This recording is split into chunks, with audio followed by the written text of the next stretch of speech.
Bismillahirrahmanirrahim. Assalamualaikum warahmatullahi wabarakatuh.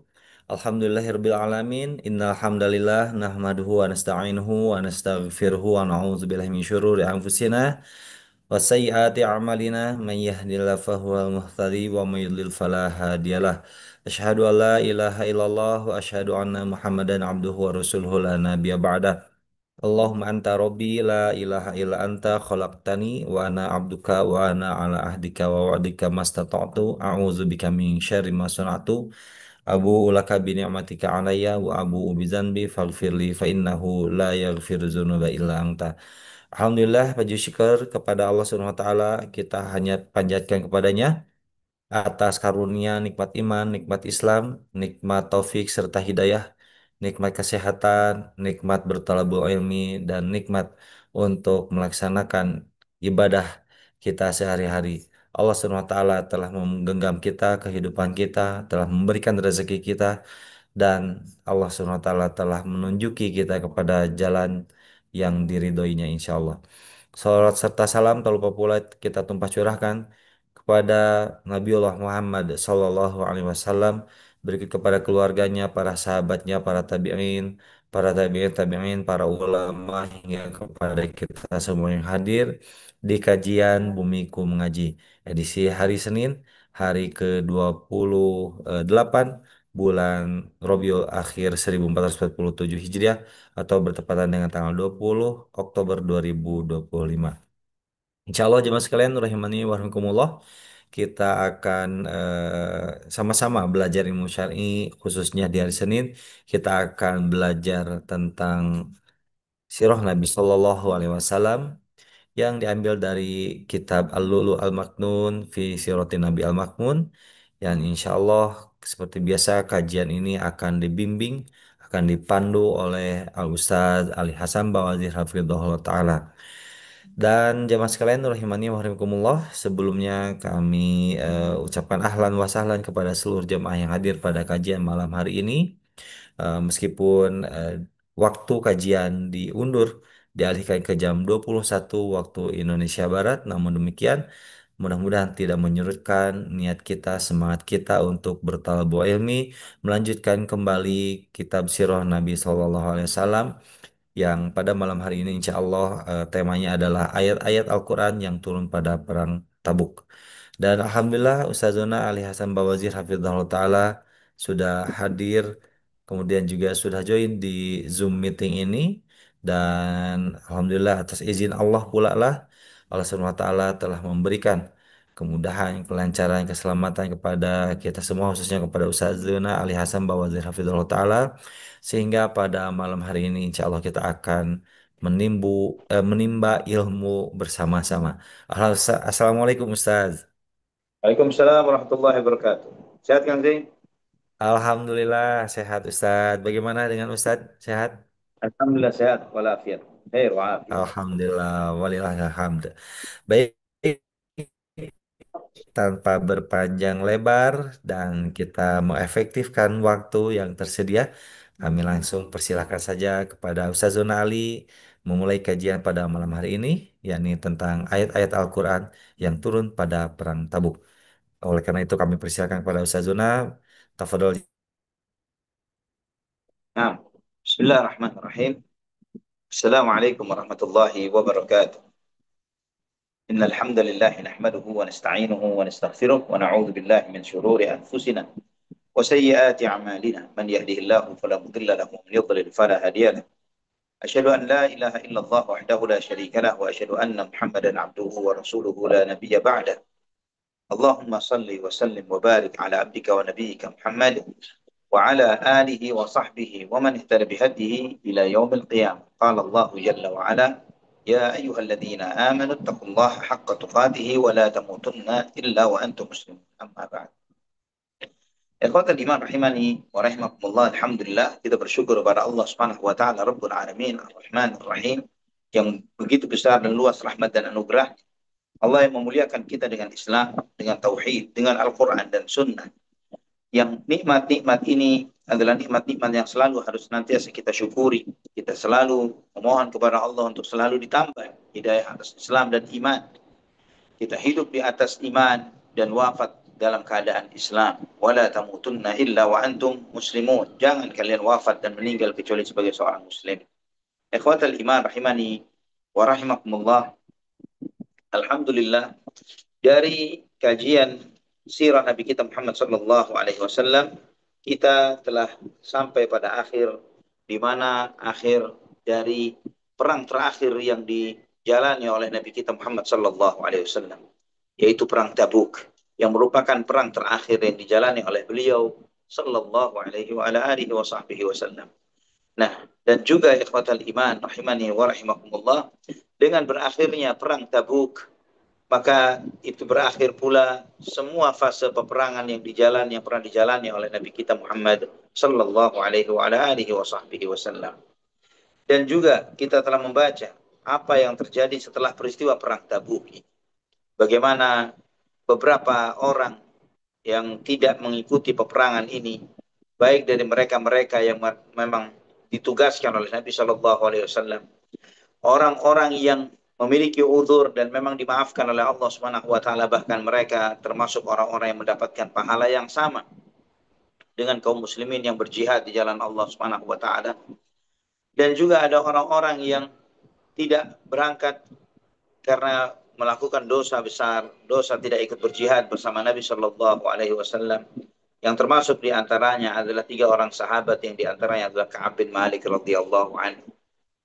Juga orang-orang munafikin, yang ini yang paling banyaknya mereka adalah lebih dari 80-an orang, yang mereka tidak berangkat berjihad dan mencari uzur dari Nabi Shallallahu Alaihi Wasallam. Nabi Muhammad Shallallahu Alaihi Wasallam memaafkan mereka, mendoakan mereka, dan Allah Subhanahu Wa Taala tidak akan mengampuni dosa-dosa mereka karena mereka adalah orang-orang munafik. Ikhwatal iman rahimani wa rahimakumullah. Terkait dengan karakter dan sifat orang-orang munafik ini, dan bahkan tidak secara spesifik tentang hal itu, bahkan terkait dengan permulaan peperangan, ya, perang Tabuk, dan proses perjalanannya sampai baliknya Nabi Shallallahu Alaihi Wasallam, diturunkanlah oleh Allah Subhanahu Wa Taala satu surat yang mayoritas isi surat itu adalah tentang peristiwa perang Tabuk ini, yaitu surat Al-Bara'ah, atau ayat lain, nama lainnya adalah surat At-Taubah, ya, yang isi surat itu isinya adalah tentang hal ini. Sebagiannya turun terkait dengan apa yang terjadi sebelum peperangan, sebagiannya turun terkait dengan apa yang terjadi sesudah peperangan, yaitu ketika perjalanan safarnya, dan sebagian lagi terjadi atau turunnya setelah perjalanan pulang ke kota Madinah, ya, semuanya disebutkan.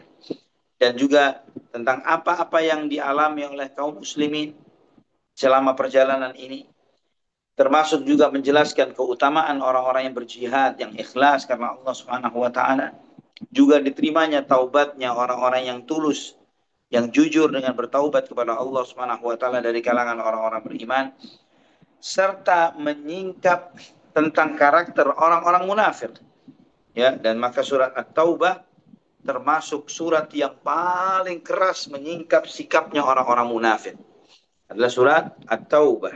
Sampai disebut surat ini nama lainnya adalah surat Al-Fadhihah. Apa artinya Al-Fadhihah? Al-Fadhihah itu yang membuka kedok. Al-Fadhihah itu yang membuka kedok, yang menyingkap kedoknya orang-orang munafik. Itu disebutkan oleh Allah banyak di dalam surat At-Taubah. Dan ada juga yang disebut dengan surat Al-Muba'thirah. Al-Muba'thirah itu juga artinya menyingkap, ya, menyingkap. Karena menyingkap semua isi hatinya orang-orang munafik, disingkap oleh Allah Subhanahu Wa Taala di dalam surat At-Taubah atau Al-Bara'ah. Imam Bukhari dan Muslim meriwayatkan di dalam sahihnya dari Sa'id bin Jubair rahimahullah. Sa'id bin Jubair salah seorang alim yang merupakan murid dari Abdullah bin Abbas radhiyallahu anhu, yang dia bertanya kepada Ibnu Abbas tentang surat Taubah. Surat Taubah kemudian dijawab oleh Ibnu Abbas radhiyallahu anhuma, At-Taubatu hiya al-Fadhihah, ma zalat tanzilu wa minhum hatta dhannu annaha lam tubqi ahadan minhum illa dhukira fiha. yang disebut oleh Allah sebagai surat Al-Fadhihah, yang menyingkap aib, yang menyingkap karakter asli dari orang-orang munafikin. Dan senantiasa turun di antara mereka seperti ini, di antara mereka seperti ini, di antara mereka seperti ini, di antara mereka seperti ini. Sampai orang-orang munafik itu menduga tidak tersisa dari mereka kecuali pasti disingkap oleh Allah Subhanahu wa taala di dalam surat At-Taubah. Ya, kecuali disingkap oleh Allah Subhanahu wa taala. Nah, ikhwafillah rahimani wa rahimakumullah, antum boleh membaca, mengkaji, membaca dan mendalami surat At-Taubah, karena di dalam surat At-Taubah menyingkap sebagaimana apa yang Anda sampaikan.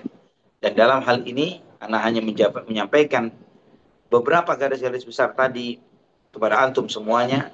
Dan di dalam kitab-kitab tafsir para ulama, mereka menjelaskan detail. Dan juga kalau antum bertanya apa saja ayat-ayat dan surat-suratnya, alhamdulillah sepanjang perjalanan kajian kita telah menyebutkan hal itu, ya, tentang turunnya surat-surat di dalam Al-Quran atau ayat-ayat di dalam Al-Quran dari surat At-Taubah, dari surat At-Taubah yang Allah Subhanahu wa taala turunkan dan firmankan kepada Nabi kita Muhammad sallallahu alaihi wasallam sejak dari sebelum perjalanan beliau, ya, menuju Tabuk sampai pulangnya beliau sallallahu alaihi wasallam, sampai terkait dengan Masjid Dirar, ya, dan seterusnya.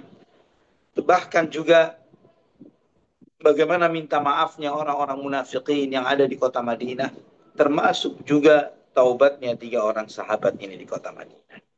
Nah, ini cerita perang terakhir Nabi kita Muhammad sallallahu alaihi wasallam. Ikhwatal iman rahimani wa rahimakum. Kalau kita dari hasil kajian kita secara menyeluruh dari peperangan Rasulullah sallallahu alaihi wasallam, maka kita menghitung bahwa jumlah peperangan Nabi Shallallahu Alaihi Wasallam adalah 27 peperangan. Jadi 27 ghazwah. 27 perang di mana Nabi Shallallahu Alaihi Wasallam hadir di dalam peperangan tersebut. Dan Nabi turun ikut berperang bersama para sahabatnya di dalam 7 peperangan. Yaitu Badar, Uhud, Khandaq, perang terhadap Bani Quraidah, Bani Mustaliq, Khaybar, Fathu Makkah, Hunain, Taif. Ya, ya, ada 9 peperangan ini di mana Nabi Shallallahu Alaihi Wasallam beliau turun di dalam medan perang bersama para sahabatnya. Adapun Sariyah, yang antum tahu kan, Ghazwah dan Sariyah. Ghazwah peperangan yang dihadiri oleh Nabi Shallallahu Alaihi Wasallam. Adapun Sariyah peperangan yang Nabi SAW mengirimnya, tidak dihadiri oleh beliau. Ada 38 Sariyah, 38 rombongan pasukan yang diutus Nabi Shallallahu Alaihi Wasallam. Ada yang menyebutkan 47, ada yang menyebutkannya 48. Ya. Dan Nabi kita Muhammad Shallallahu Alaihi Wasallam, sebagaimana hadis yang sahih di dalam Sahih Bukhari dan yang lainnya juga dalam Sahih Muslim, juga dalam Musnad Imam Ahmad, Nabi Shallallahu Alaihi Wasallam bersabda, "Walladhi nafsu Muhammadin biyadihi, walladhi nafsu Muhammadin biyadihi, لولا أن أشق على المؤمنين ما قعدت خلف سرية تغزو في سبيل الله أبدا ولكني لا أجد سعة فأحملهم ولا يجدون سعة فيتبعوني ويشق عليهم أن يتخلفوا عني والذي نفس محمد بيده لوددت أني أقتل في سبيل الله ثم أحيا ثم أقتل ثم أحيا ثم أقتل." Demi Allah yang jiwa Muhammad berada di tangannya, andai kata aku tidak takut mengkhawatirkan, ya, tidak mengkhawatirkan memberatkan bagi orang-orang beriman, aku tidak akan pernah tidak hadir di dalam setiap syariah yang berangkat di jalan Allah Subhanahu wa taala selama-lamanya. Ya. Nabi Shallallahu Alaihi Wasallam bahwa kalau tidak mengkhawatirkan untuk memberatkan, maka beliau akan berangkat di dalam semua peperangan itu. Namun aku tidak memiliki kecukupan bekal untuk bisa membawa seluruh kaum mukminin.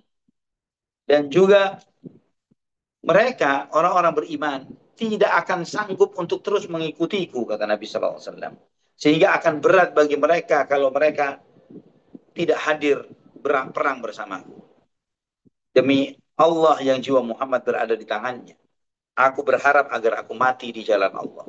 Kemudian aku hidup. Kemudian aku terbunuh di jalan Allah. Kemudian aku hidup. Kemudian aku terbunuh di jalan Allah subhanahu wa ta'ala.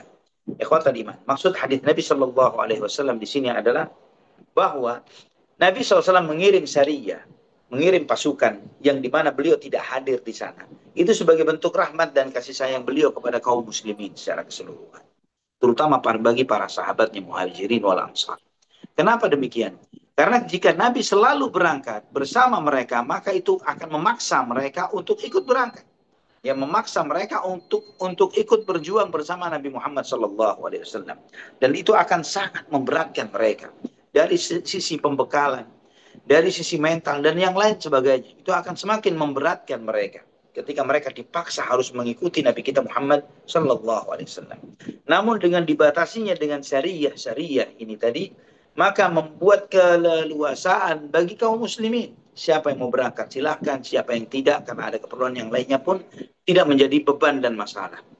Berbeda dengan kondisi peperangan-peperangan di mana Nabi Shallallahu Alaihi Wasallam turut hadir di sana, maka itu akan semakin membebankan mereka.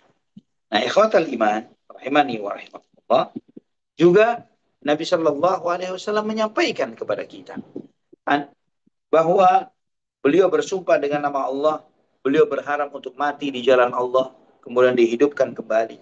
Kemudian mati terbunuh di jalan Allah Subhanahu wa taala, kemudian dihidupkan kembali. Kemudian mati lagi di jalan Allah Subhanahu wa taala. Itu keinginan Nabi kita Muhammad sallallahu alaihi wasallam. Ingin mati syahid. Ingin mati syahid. Maka antum ikhwatal iman rahimani wa rahimakumullah. Nabi sallallahu alaihi wasallam tidaklah mengharapkan kematian seperti itu kecuali karena beliau haqqul yaqin, sangat paham akan kemuliaan para syuhada yang mati di jalan Allah Subhanahu wa taala. Nabi kita Muhammad sallallahu alaihi wasallam sangat paham akan. Maka oleh karena itulah beliau sallallahu alaihi wasallam berharap untuk mati syahid di jalan Allah. Inilah yang menjadi pembeda sifat dan karakter manusia-manusia terbaik yang mereka ini berjuang bukan untuk disebut namanya, untuk diakui kedudukan dan keberadaan dirinya, tapi agar nama mereka tercatat di sisi Allah Subhanahu wa taala, bukan di mata manusia. Ikhwatal iman rahimani wa rahimakumullah. Dan Nabi Shallallahu alaihi wasallam setiap mengirim syariah atau suatu utusan, beliau selalu mengirimnya di awal siang, ya, di awal siang, sambil bersabda kepada mereka sebagaimana sabda beliau, ta'allafun nas wa la tughiru alaihim hatta tad'uuhum. Ya, berbuat carilah perhatian mereka. Artinya ambillah hati mereka. Ta'allafu itu artinya ambillah hati manusia. Dan janganlah kamu menyerbu mereka sampai kamu mendakwahi mereka. Ya. Dan ini sebagaimana di dalam hadis yang sahih sesuai dengan syarat Muslim di dalam Musnad Imam Ahmad, Ibnu Abbas radhiyallahu anhu mengatakan maqatala Rasulullah sallallahu alaihi wasallam qauman qattu illa da'ahum. Tidaklah Rasulullah sallallahu alaihi wasallam menyerang suatu kaum kecuali sebelumnya beliau mendakwahi mereka. Ya, janganlah kalian menyerang mereka sampai kamu mendakwahi mereka. Wa ma 'alal ardi min ahli baitin wala madarin wala wabarin illa ta'tuni bihim muslimina ahabbu ilayya min an ta'tuni binisaihim wa auladihim wa taqtulu rijalahum. Tidak ada yang aku sukai dari penduduk bumi. Baik mereka-mereka yang rumahnya terbuat dari tanah, dari batu, atau dari bulu. Kata Nabi Shallallahu Alaihi Wasallam, kamu membawa penduduknya dalam keadaan muslim, lebih aku cintai ketimbang kamu menggiring wanita-wanita dan anak-anak mereka kemari, dan kamu membunuhi laki-lakinya. Ini menunjukkan semangat Nabi Shallallahu Alaihi Wasallam di dalam jihad adalah untuk dakwahkan Islam, bukan untuk menumpahkan darah. Maka sampai Nabi Shallallahu Alaihi Wasallam menyampaikan seperti ini, bahwa aku lebih senang kamu membawa mereka sebagai Muslim ketimbang engkau membawa mengiring para wanitanya sebagai tawanan, demikian pula anak-anaknya, ya, menjadi tawanan, dan kamu bunuhi anak-anak kamu bunuhi laki-lakinya. Nabi SAW tidak menyukai akan hal itu. Ikhwatan rahimani wa rahimakumullah. Jika kita memperhatikan peperangan Nabi kita Muhammad sallallahu alaihi wasallam, termasuk juga peperangan yang beliau mengirim para sahabatnya, syariah ini tadi. Maka tidak akan mungkin ada ungkapan yang lebih benar untuk menyampaikan dari semua apa yang dia pelajari dari peperangan-peperangan Rasulullah, kecuali dia akan melihat sosok yaitu Nabi Muhammad SAW sebagai sosok panglima perang terbaik di muka bumi, yang paling lurus cara berpikirnya, yang paling dalam firasat dan strateginya dan kewaspadaan beliau Sallallahu Alaihi Wasallam. Beliau sangat di puncak kecerdasan kondisi di dalam mempersiapkan pasukannya. Dan sebagaimana Nabi kita Muhammad Sallallahu Alaihi Wasallam, Allah Subhanahu Wa Taala telah memuliakan beliau dengan kenabian dan risalah, maka kita melihat bagaimana Nabi Sallallahu Alaihi Wasallam ketika masuk di dalam suatu peperangan, kecuali beliau melihat bagaimana pilihan tempat, strategi Nabi Sallallahu Alaihi Wasallam, termasuk juga bagaimana keberanian beliau, strategi beliau, sehingga kita melihat bahwa tidak ada satu perang pun dari peperangan yang dijalani oleh Nabi Sallallahu Alaihi Wasallam yang Nabi SAW hadir di sana, itu Nabi SAW atau kaum muslimin mengalami kekalahan karena salah strategi, salah pilihan strategi dari Nabi Sallallahu Alaihi Wasallam. Tidak pernah terjadi. Ya, dan juga bagaimana kita melihat bagaimana Nabi Sallallahu Alaihi Wasallam mengikuti dan memantau pasukannya, mengawasi mereka satu demi satu, bagaimana menunjuk posisi-posisi strategis, juga bagaimana Nabi Sallallahu Alaihi Wasallam menempatkan tempat-tempat yang tepat untuk berhadapan dengan lawan. Juga bagaimana Nabi Sallallahu Alaihi Wasallam menentukan strategi terbaik untuk bagaimana menguasai medan peperangan. Bahkan juga ikhwatal iman rahimani wa rahimakumullah, kita melihat bahwa semua yang dilakukan oleh Nabi Shallallahu Alaihi Wasallam menunjukkan kecerdasan beliau sebagai seorang panglima perang, sehingga dunia pun mengakui kehebatan beliau Shallallahu Alaihi Wasallam di dalam hal ini. Dan adapun yang terjadi pada perang Uhud dan Hunain itu adalah karena lemahnya sebagian anggota pasukan, sebagaimana kita melihat dari kasus yang Hunain misalnya, ya, karena lemahnya sebagian orang yang ada di antara tentara kaum muslimin, atau karena maksiat dan dosa yang dilakukan karena mereka melanggar perintah, ya, atau melanggar larangan, ya, mereka tidak menjalankan wasiat yang dipesankan oleh Nabi Shallallahu Alaihi Wasallam yang diharuskan oleh Nabi Shallallahu Alaihi Wasallam kepada mereka, sehingga menyebabkan terbukanya celah bagi kaum muslimin dan kekalahan bagi umat Islam sebagaimana terjadi pada peristiwa Uhud. Dan juga ikhwatal iman rahimani wa rahimakumullah, kita pun di dalam dua peperangan di mana sejarah mencatat kekalahan umat Islam di dalam dua peperangan tersebut, yaitu perang Uhud dan Hunain, ya, kita melihat kekuatan dan keteguhan Nabi kita Muhammad sallallahu alaihi wasallam. Ya, bagaimana beliau menghadapi musuh pada dua peperangan itu, sehingga dengan kebijaksanaan beliau sallallahu alaihi wasallam yang sangat mendalam dan tajam, membuat mereka orang-orang musyrikin yang melawan Nabi sallallahu alaihi wasallam tidak mendapatkan harapan yang mereka inginkan, sebagaimana di peristiwa perang Uhud. Dan juga ikhwatan iman rahimani wa rahimakumullah,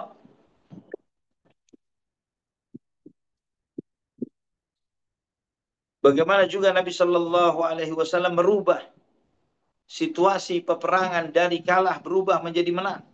Sebagaimana ketika di perang Hunain, sedangkan posisi beliau sudah sangat terpojok dari lebih dari 10.000 orang yang bersama beliau, beliau hanya ditemani tidak lebih dari 100-an orang. Namun kemudian dari kondisi yang lemah dan tersudut seperti itu, Beliau Shallallahu Alaihi Wasallam merubah kondisi menjadi 180 derajat, menjadi pemenang di dalam peperangan tersebut. Dan ikhwatan iman rahimani wa rahimakumullah, yang setiap orang ketika dia bukan sosok seorang nabi seperti Nabi kita Muhammad Sallallahu Alaihi Wasallam, maka kekalahan yang fatal pada perang Uhud akan menyisakan luka yang sangat dalam di dalam jiwa seseorang. Bahkan melahirkan mungkin suatu sisi kondisi trauma terhadap orang tersebut yang membuat dia bisa jadi setelah kedua kekalahan yang fatal ini memunculkan mental sebagai seorang yang lemah, yang kalah, yang tidak ada harapan lagi untuk melawan dan menang sesudahnya. Namun kita melihat ikhwatal iman, hal itu semuanya tidak terjadi pada diri Nabi kita Muhammad sallallahu alaihi wasallam. Beliau tetap sebagai jiwa pemberaninya, sebagai seorang panglima perang. Beliau membangkitkan semangat para sahabatnya. Beliau sallallahu alaihi wasallam merubah kondisi dari lemah dan kalah menjadi pemenang. Dan ikhwatal iman rahimani wa rahimakumullah. Ini semua kita melihat beliau dari aspek sebagai seorang panglima perang dan ahli strategi perang. Bahkan Anda pernah membaca atau melihat sebuah buku yang menjelaskan tentang secara detail, menjelaskan tentang strategi-strategi perang Rasulullah Sallallahu Alaihi Wasallam. Dibahas dalam suatu buku seorang jenderal ya perang begitu, dari seorang jenderal dari angkatan darat, bukan dari negeri kita, ya, dari beberapa negeri Arab, saya tidak terlalu ingat apakah itu Kuwait atau Libya atau yang lainnya, yang menulis dan mengkaji strategi-strategi perang Rasulullah SAW dan implementasinya di dalam peperangan-peperangan modern. Juga ikhwatal iman rahimani wa rahimakum. Antum juga atau kita juga mengkaji dari peperangan Nabi SAW dari aspek yang berbeda. Bagaimana dari semua peperangan beliau, semua peperangan Nabi, baik yang beliau hadiri maupun syariah-syariah yang tidak beliau hadiri, Nabi Shallallahu Alaihi Wasallam tidak menjadikan itu sebagai medan pertumpahan darah yang sangat sadis dan menjijikkan dan menakutkan. Namun tetap bagaimana semangat keamanan dan keselamatan itu dijaga. Bagaimana memadamkan api fitnah.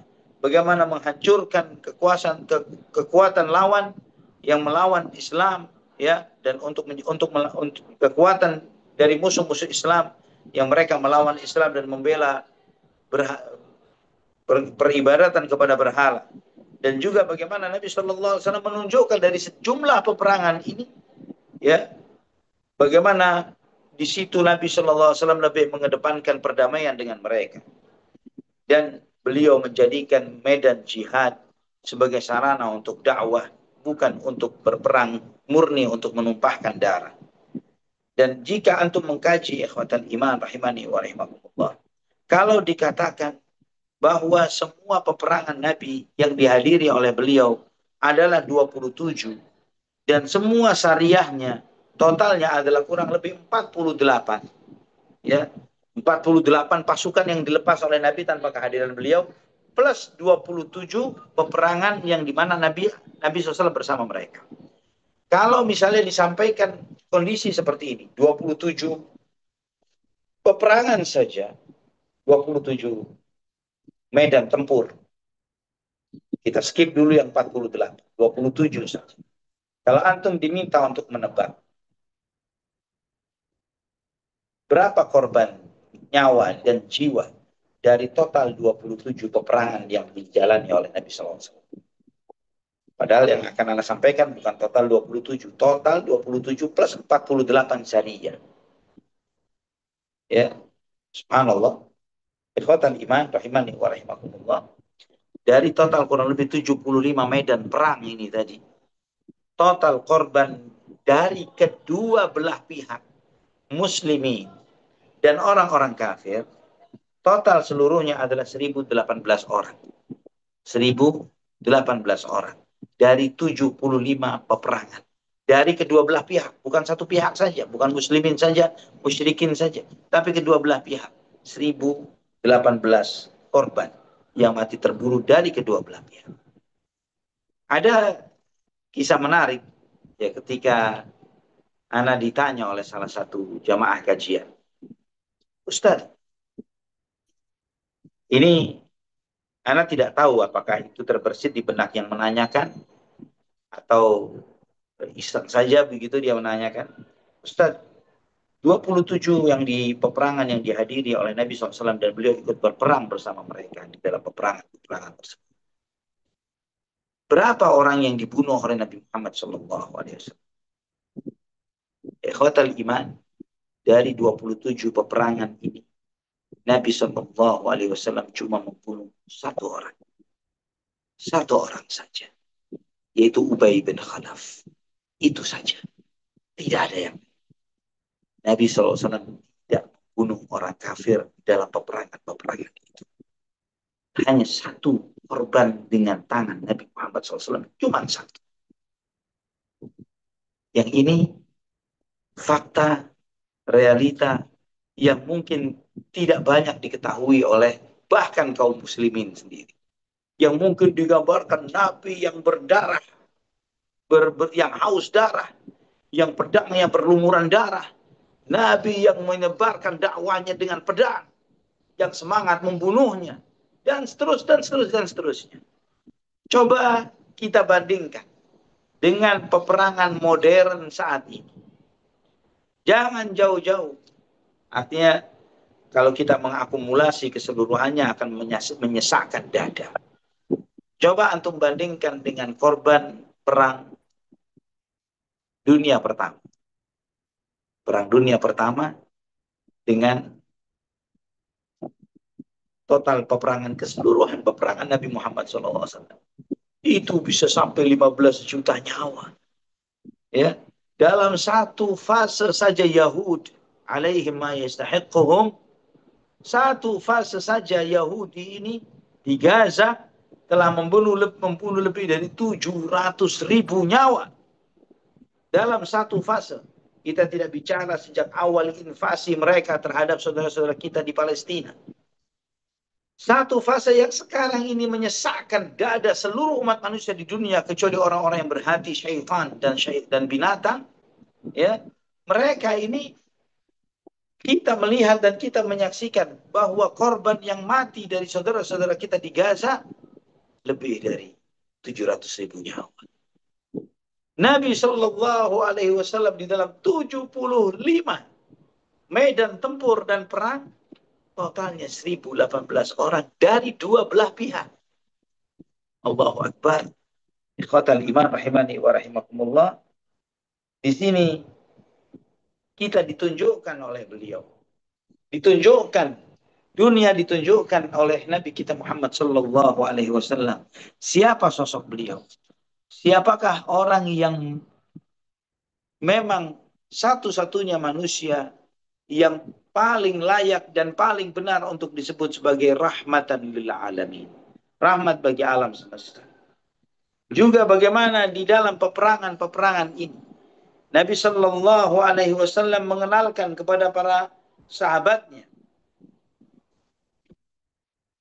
bagaimana Nabi Shallallahu Alaihi Wasallam menunjukkan kepada mereka dan kepada yang lainnya siapa orang-orang yang mukhlis, siapa orang-orang yang ikhlas dan yang benar, yang tulus, dan siapa orang-orang yang menyimpan kemunafikan di dalam hatinya.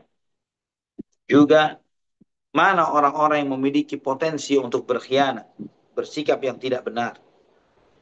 Juga dari peperangan-peperangan ini, karena itu adalah proses penyaringan dari Allah Subhanahu wa Ta'ala.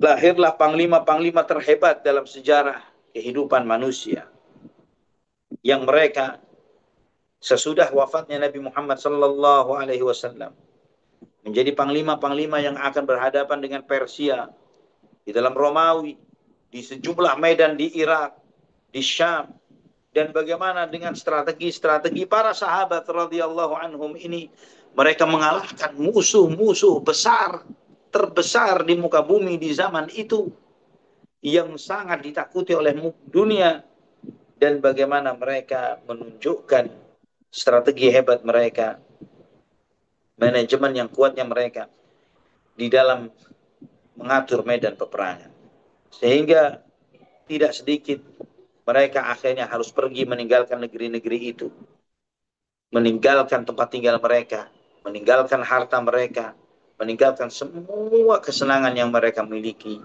itu semua mereka tinggalkan.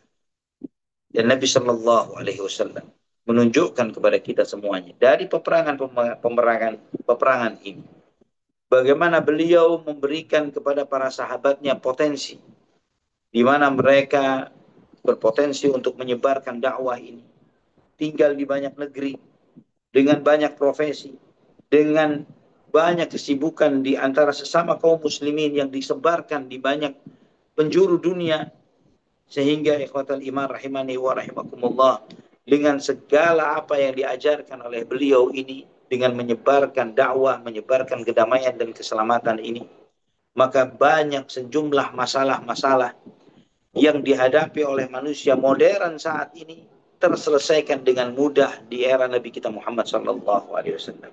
Yang pernah Anda singgung di antaranya adalah tentang permasalahan pengungsi. Bagaimana masalah pengungsi bukan menjadi masalah di era Nabi sallallahu alaihi wasallam, dengan mempersaudarakan, dengan berbagi dan yang lain sebagainya.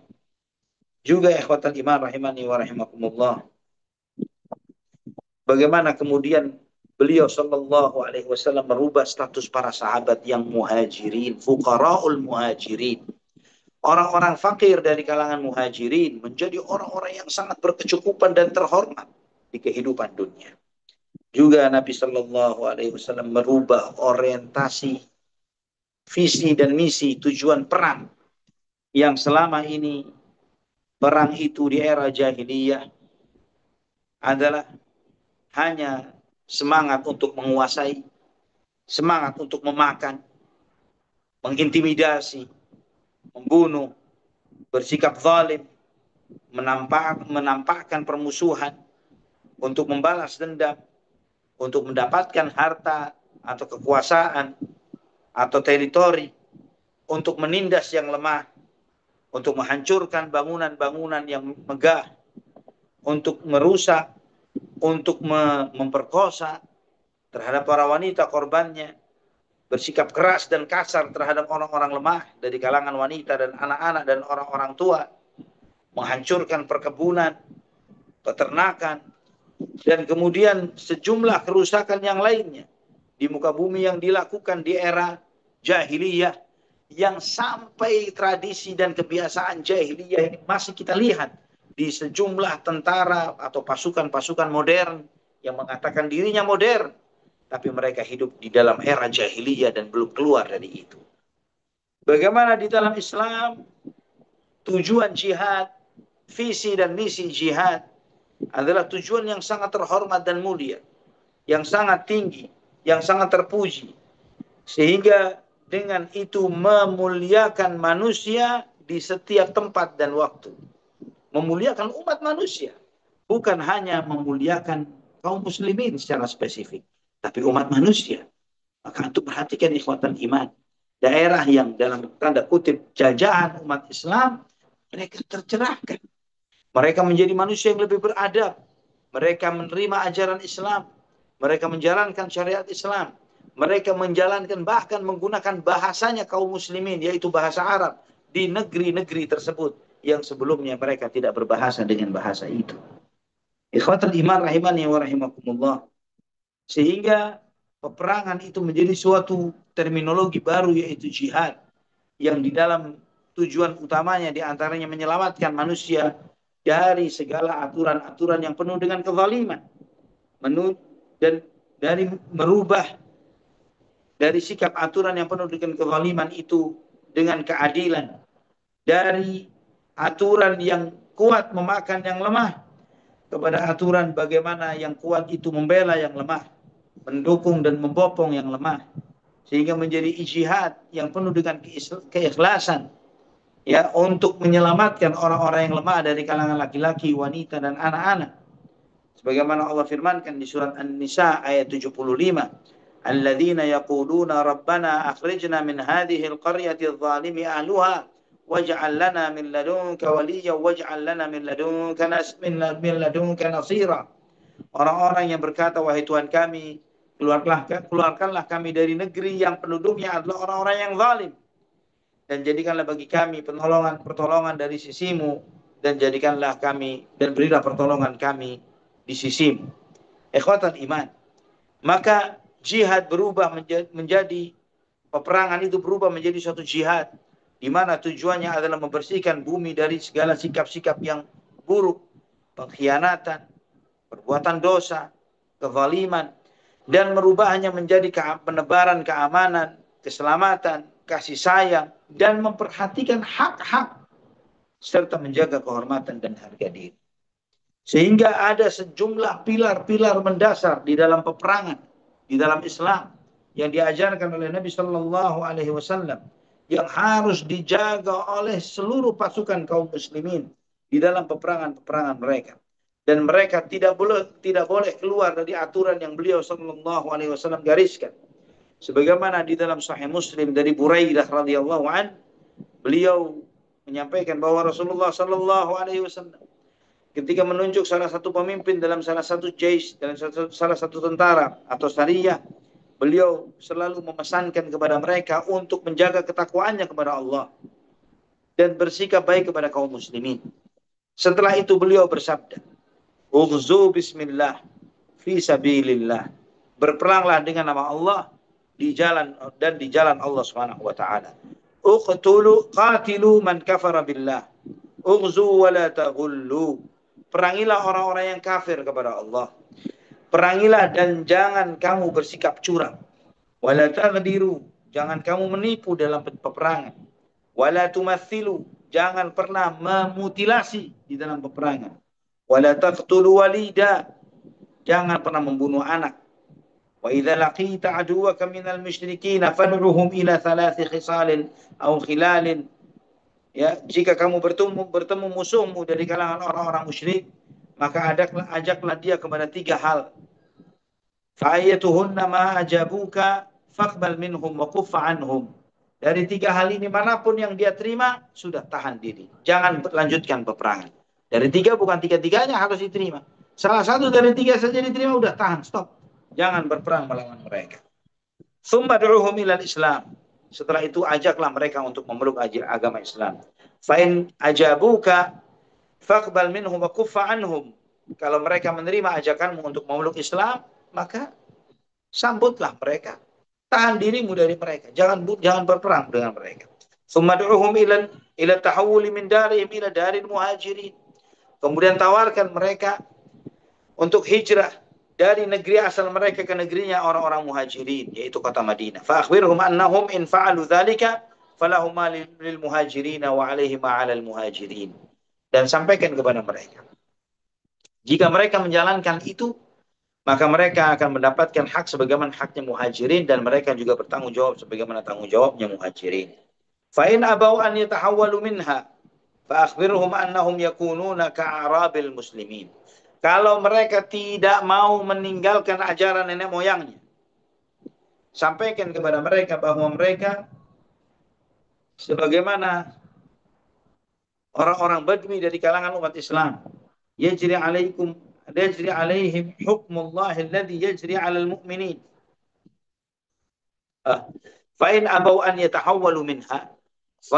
Kalau mereka enggan untuk berpindah, ya, enggan untuk berpindah dari negerinya, maka mereka menjadi seperti baduinya umat Islam. Artinya mereka berlaku bagi mereka hukum Allah Subhanahu wa taala sebagaimana berlaku pada kaum muslimin. Wala yakunu lahum fil ghanimati wal fai'i syai'un. Namun mereka tidak punya hak untuk ghanimah dan fai' sama sekali. Illa an yujahidu ma'al muslimin. Kecuali jika mereka berjihad bersama umat Islam. Jadi ditawari Islam. Ketika masuk Islam ditawari hijrah. Kalau tidak mau hijrah maka mereka tinggal di negerinya sebagai seperti baduinya umat Islam. Maka mereka tidak berhak dapat ghanimah kecuali jika mereka ikut berperang. Ya. Maka kata Nabi SAW, fa'inhum abau fasalhumul jizyah. Kalau mereka tidak mau dengan tawaranmu ini, maka mintalah pajak keamanan dari mereka, jizyah. Fa'inhum ajabuka faqbal minhum wa kuffa. Kalau mereka merespon tawaran jizyah yang kamu berikan, maka tahan dirimu dan jangan perangi mereka. Fa'inhum abau fasta'in billahi wa qatilhum. Kalau mereka tidak mau membayar jizyah, maka mintalah pertolongan kepada Allah dan perangilah mereka. Tiga opsi. Islam, Islam hijrah atau Islam tidak hijrah, ya, atau bayar jizyah, atau yang ketiga adalah peperangan. Wa idza hasarta ahla hisnin fa'araduka an taj'al lahum dhimmatallahi wa dhimmata nabiyhi fala taj'al lahum dhimmatallahi wa la dhimmata nabiyhi.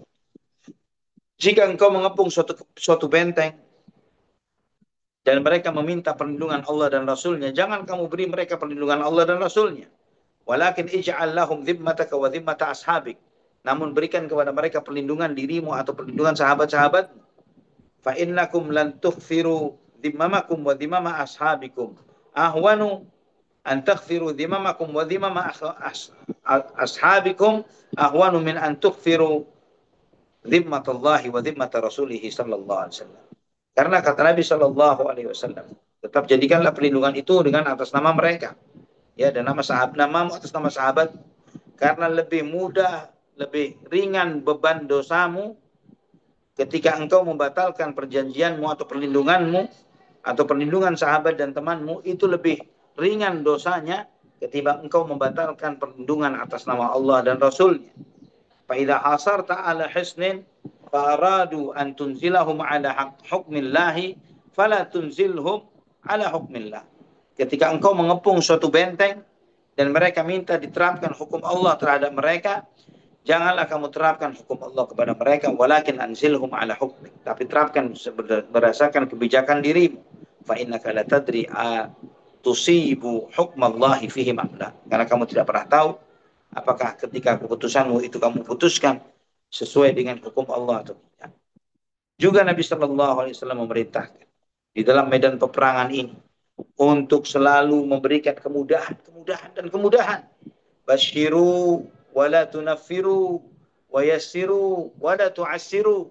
Berilah kabar gembira, jangan membuat orang lari. Berilah kemudahan, jangan dipersusah. Ini pesan Nabi Shallallahu Alaihi Wasallam untuk kaum muslimin di dalam menghadapi lawan-lawannya.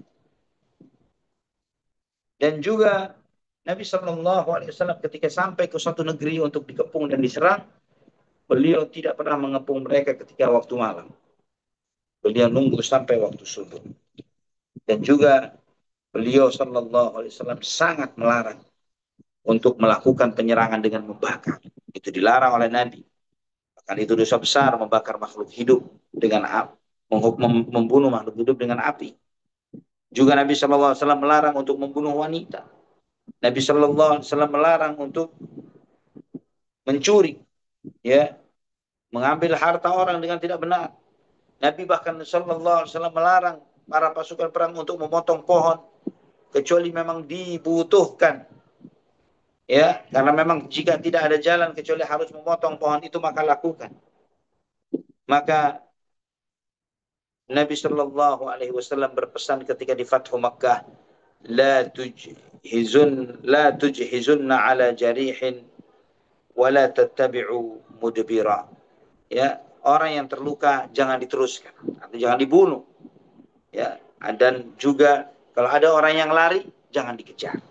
Ya, pesan Nabi, yang terluka jangan diteruskan untuk disakiti sampai dibunuh, dan orang yang lari dari medan perang, lari dari musuhmu, dia tidak berani menghadapimu, maka jangan dikejar. Dan demikianlah ikhwatal iman, pemberlakuan undang-undang dan aturan perang dan jihad itu berlaku sampai hari ini. Bahkan dijadikan sebagai bagian kesepakatan di dalam konvensi Jenewa, di mana dijadikan bahwa utusan itu tidak dibunuh, tidak boleh disakiti, tidak boleh dibunuh. Bahwa tidak boleh merusak bangunan tempat ibadah. Bahwa tidak boleh membunuh orang yang ada komitmen dan kesepakatan damai untuk saling menjaga keamanan satu dengan yang lainnya. Dan sejumlah perangai dan perilaku yang sangat suci di dalam peperangan Nabi Shallallahu Alaihi Wasallam, jika dibandingkan dengan peperangan di era jahiliyah, baik di era jahiliyah itu maupun era di mana kita mengatakan era modernisasi dan kemodernan, tapi kita dalam sikap-sikap yang seperti ini seperti orang-orang jahiliyah dan belum keluar dari kondisi itu. Dan ikhwatan iman rahimani wa rahimakumullah, sedangkan jihad fi sabilillah adalah suatu perjuangan yang mulia yang mengharapkan untuk tingginya kalimat Allah Subhanahu wa taala. Ini ikhwatan iman, gambaran umum dari peperangan Nabi kita Muhammad sallallahu alaihi wa ala alihi wa sahbihi wasallam. Antum melihat kesenjangan yang sangat signifikan dengan apa yang dijalani dan dialami oleh umat manusia di era saat ini, ya, di era kezaliman yang luar biasa baik terhadap kaum muslimin maupun kepada sesama umat manusia yang lainnya. Allahul musta'an wa la haula wa la quwwata illa billah. Ini ikhwatul iman yang insyaallah di kajian berikutnya kita akan lebih mendalami tentang utusan-utusan yang datang, ya, ke kota Madinah untuk menyatakan keislaman mereka di hadapan Rasulullah sallallahu alaihi wasallam. Wallahu taala ala wa alam bissawab. Barakallahu.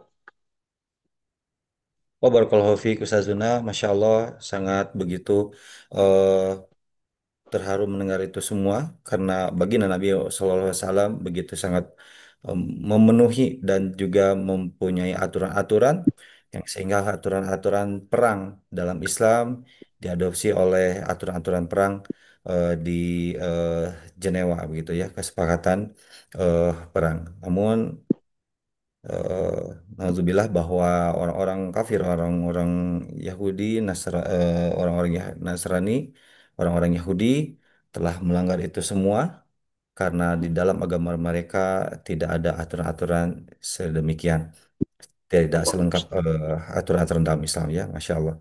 Baik, jemaah sekalian rahimani wa rahimakumullah, begitu banyak sekali pelajaran yang dapat kita ambil dari pada malam hari ini dan mudah-mudahan kita semuanya tetap mengikuti aturan-aturan Allah dan Rasul-Nya sehingga kita hidup dalam penuh aturan yang mudah-mudahan itu akan menurunkan atau juga ridho Allah Subhanahu wa taala senantiasa mendampingi kita semua. Untuk selanjutnya kita memasuki sesi kedua yaitu sesi tanya jawab. Bagi jemaah yang ingin bertanya kami persilahkan pertanyaan dapat disampaikan melalui chatbox di Zoom meeting ini ataupun juga boleh disampaikan secara interaktif dengan mengklik tombol raise hand pada aplikasi Zoom meeting ini. Untuk penanya yang ingin berinteraktif, insya Allah oleh panitia akan dibantu open mic ataupun juga diaktifasikan mikrofonnya. Kami persilakan kepada jemaah yang ingin bertanya. Boleh disampaikan pertanyaannya melalui chatbox di Zoom meeting ini ataupun juga melalui tombol raise hand pada aplikasi Zoom meeting ini. Kami persilakan jemaah.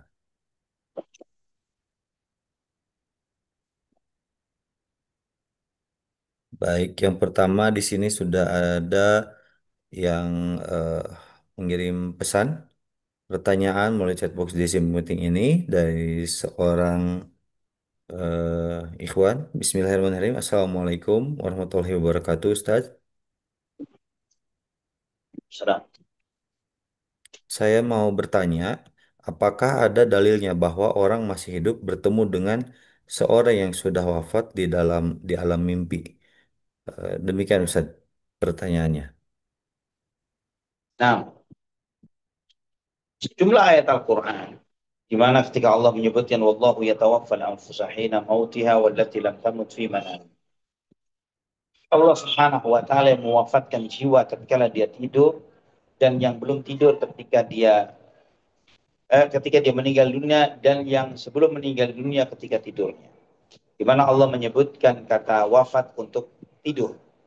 Dan itu menunjukkan ikhwafillah bahwa tidur itu adalah satu frekuensi dengan wafat.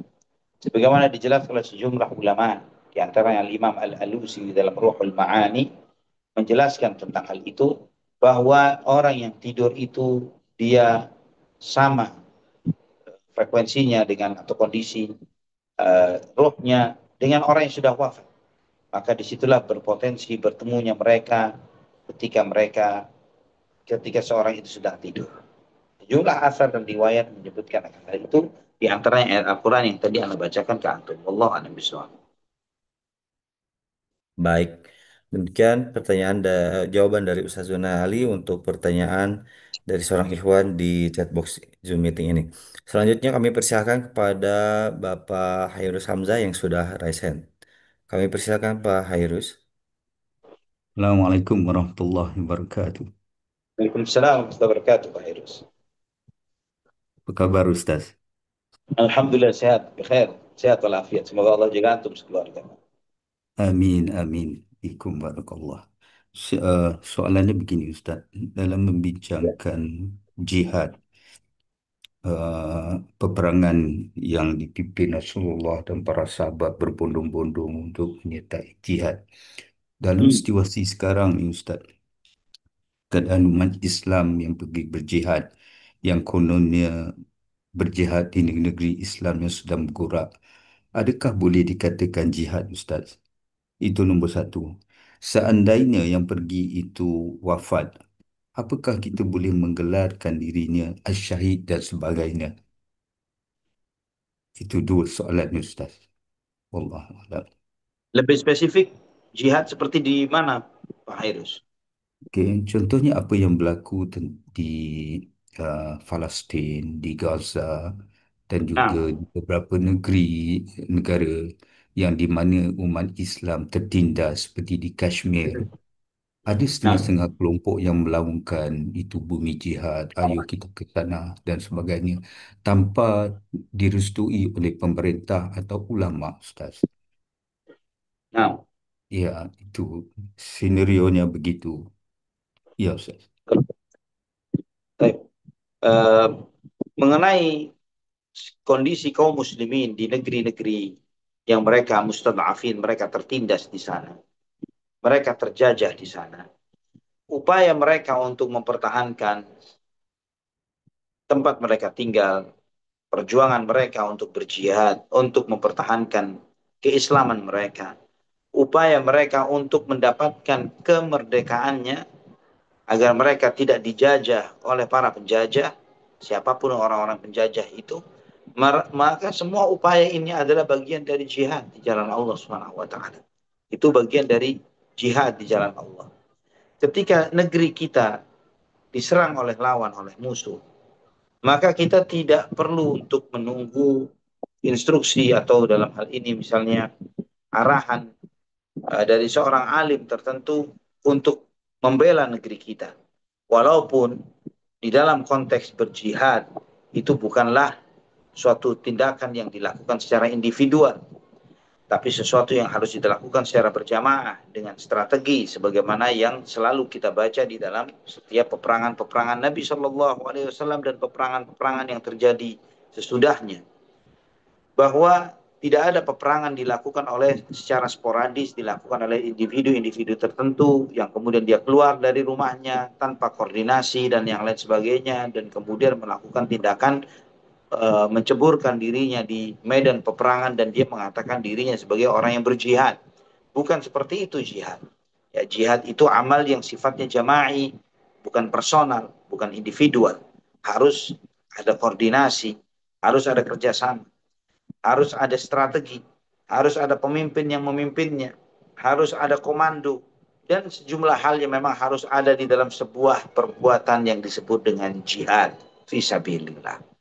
Maka kalau peperangan itu dilakukan oleh sejumlah kaum muslimin di negeri-negeri mereka untuk menunjukkan untuk memperebutkan kembali kemerdekaan mereka, maka itu jihad. Tapi tetap harus dengan strategi, harus dengan komando, harus dengan segala pertimbangan-pertimbangan yang masak, yang walaupun itu juga dampaknya berakibat kepada jatuhnya banyak korban, sebagaimana yang mungkin kita bisa kenang dari sejarah perjuangan bangsa Indonesia melawan para penjajah misalnya, ya baik Belanda maupun Inggris, ya setelah kemerdekaan misalnya yang terjadi di Surabaya, Ambarawa dan beberapa daerah di negeri kita, maka itu adalah jihad di jalan Allah Subhanahu wa taala.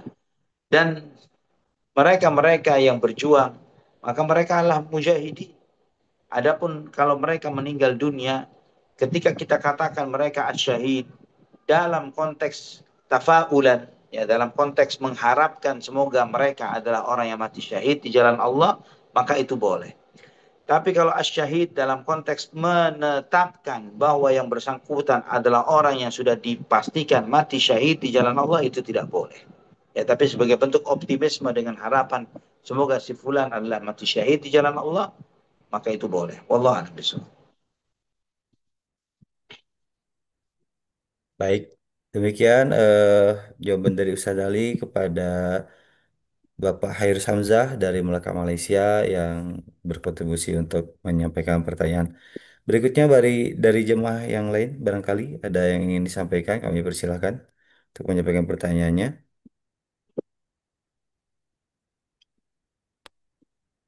Oh iya, Pak Hairus, kami silakan. Kami persilakan kembali, Pak Hairus.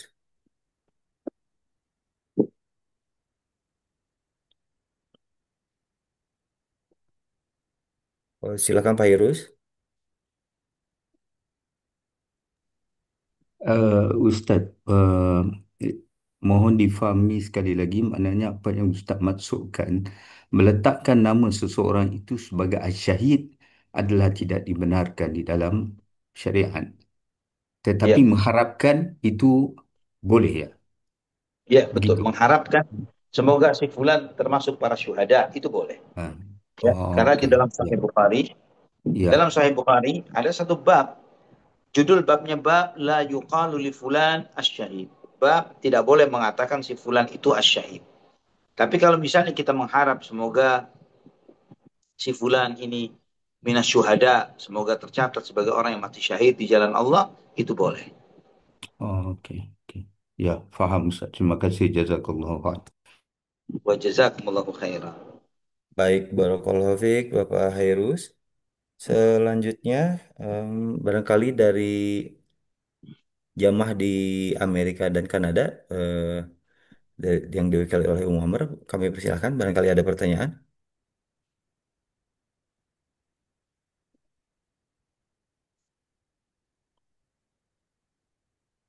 Baik, kholas rupanya Ustaz, tidak ada lagi pertanyaan yang masih pada malam hari ini.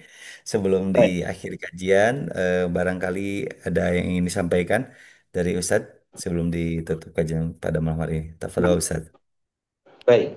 Insya Allah tema kita beberapa peristiwa antara perang Tabuk dan Haji Wada. Ya, beberapa peristiwa antara perang Tabuk dan Haji Wada. Itu yang akan menjadi pembahasan kajian kita yang akan datang. Dan kita memohon kepada Allah Rabbul Alamin. Semoga Allah Subhanahu wa taala senantiasa memberikan taufik dan hidayah kepada kita ya. Bahwa kajian sirah ini sudah semakin mendekati akhir. Bahwa kita telah selesai mengkaji perang terakhirnya Nabi Muhammad SAW. Perang Tabuk. Kita tidak akan mengkaji lagi peperangan apa sesudahnya. Karena sudah finish. Sudah selesai. Yang sebentar lagi akan masuk fase-fase baru. Di mana pelengkap bagaimana Allah Subhanahu wa taala menunjukkan kepada Nabi kita Muhammad SAW akan kemenangan di Islam dan bagaimana mulianya agama Islam ini Allah tinggikan sebagaimana Allah firmankan idza jaa nasrullahi wal fathu wa ra'aitan nasa yadkhuluna fi dinillahi afwaja fasabbih bihamdi rabbika wastaghfir innahu kana tawwaba. Insyaallah Allah Subhanahu wa taala senantiasa memberikan taufik dan hidayahnya kepada kita untuk istiqamah sebagaimana kita berusaha untuk istiqamah di dalam menjalankan mengkaji sirah Nabi SAW. Seperti itu pula semoga Allah berikan kekuatan kepada kita untuk bisa istiqamah untuk menjalankan sunnah Nabi SAW dengan penuh ikhlas karena Allah Subhanahu Wa Taala sampai kita nanti kelak dipertemukan dengan Nabi kita Muhammad SAW. Aku lupa ada. Subhanakallahumma bihamdik. Asyhadu an la ilaha illa anta astaghfiruka wa atubu ilaik. Wassalamualaikum warahmatullahi wabarakatuh. Waalaikumsalam warahmatullahi wabarakatuh. Syukuran jazakallahu khairan kepada Ustazun Ali yang telah menyampaikan kajian pada malam hari ini, kajian sirah kepada kita semua. Mudah-mudahan menjadi ilmu yang bermanfaat dan sekaligus juga mudah-mudahan menjadi pahala jariah kepada Ustaz dan juga keluarga. Amin ya rabbal alamin. Atas nama kru Bumiku Mengaji yang bertugas pada malam hari ini, mengaturkan banyak terima kasih atas kehadiran Ustazun Ali Hasan Bawazir, hafizahullah taala. Berikut kepada seluruh jamaah jamaah setia Bumiku Mengaji yang telah hadir pada malam hari ini. Barakallahu fikum. atas nama Ana pun juga mohon maaf atas segala kekhilafan kekurangan selama memandu kajian pada malam hari ini. Insya Allah kita akan bertemu kembali di hari esok bersama Ustaz Faisal Mistahafidhullah Ta'ala. Dan akhir kalam, marilah kita pungkas dengan doa kifaratul majelis. Subhanakallahumma bihamdika asyhadu an la ilaha illa anta astaghfiruka wa atubu ilaik.